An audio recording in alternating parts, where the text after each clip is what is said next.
Welcome back, guys, and for the last video of the Iceborne series, at least until I get a little bit bored of playing Wilds, we're going to take on Barioth. Barioth tended to be a wall for relatively new players to the game because if you don't know to take out his wings, he can actually be quite a bit of a pain in the rear. But my memories of Barioth are actually pretty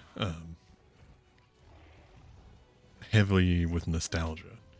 I remember taking him on in try because I was lancing at that point in the game. That was the very first game where I really put a decent amount of time in. I had tried like Freedom Unite before, but it didn't quite click. And I see that's a pretty common experience that people don't really have the game click for them until they're on their second one. But Barioth was the first monster that I really had to farm because he was the first one where I fell victim to the desire sensor. I could not get those damn amber fangs to drop no matter how many times I killed him. I would go in, bust his teeth. I got to the point where I could kill him and try really, really quickly. But I'd bust his teeth over and over again, never get them. I've already gotten more in this game than I ever got in try. I got just enough to make my lance and I think maybe an armor piece or two, and then stopped. But this one, I really like the intro to it because it was a bit of a callback to try, or at least I feel like it was a callback to try. Because one other thing that Barioth did that was really heavy in terms of my memories of playing this game, in try, sometimes he would wait at the top of the area, and if I recall correctly, the very first time you encounter him, he's actually kind of hidden up top in one section of the icy map. I can't remember what it was called, but so you would walk into the area and think he's not there, and then he'd basically do that dive bomb attack on you. So it would scare the shit out of you. But the way the cinematic opens up is very reminiscent of that. You walk into this area, your hunter looks up, and there he is up on top of the cliffs, and then he jumps down at you the same way he did in try. So I'm pretty sure it's a callback to that. But either way, you can probably tell from the footage that I'm a bit more familiar with him than I am with a lot of the other monsters because, well, number one, he doesn't punish me nearly as much. There's a few points where he puts me on the ropes, and he does manage to get one card on me, I think relatively early on in the fight. But for the most part, I know how to be patient with him because I had to learn how to be patient with him in earlier games. It seems like, to my memories, the first time I fought him back whenever I was going through on my first playthrough with my charge blade, he was actually a lot harder.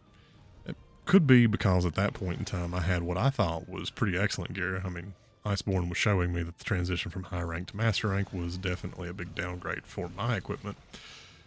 But I still considered it to be really good gear, and I think I was just being a little overly aggressive, especially with the charge blade, because I like playing with the charge blade, but I have not really ever taken the time to master guard points.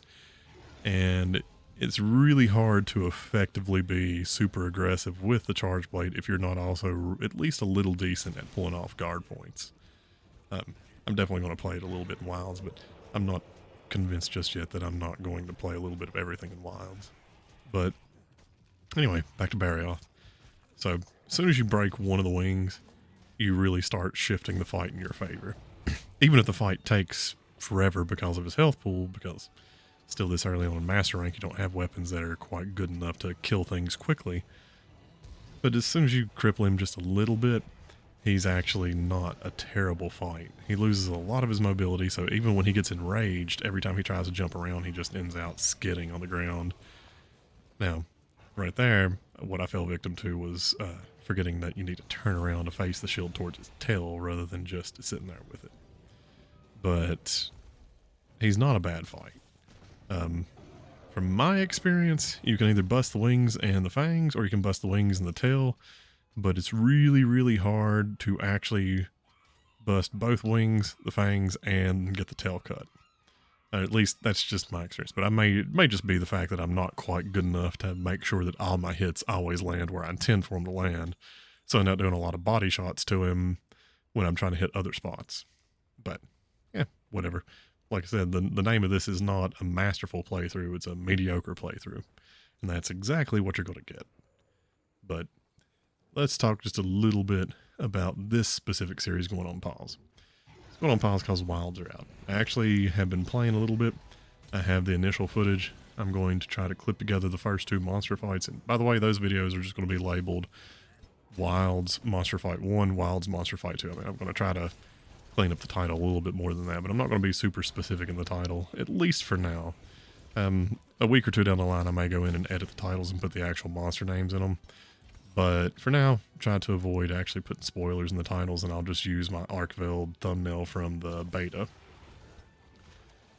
I've been debating whether or not to post the full unedited footage for like a sort of playthrough of the game that someone could watch and just watch the game from start to finish, rather than like just putting up the actual fights with a little bit of commentary.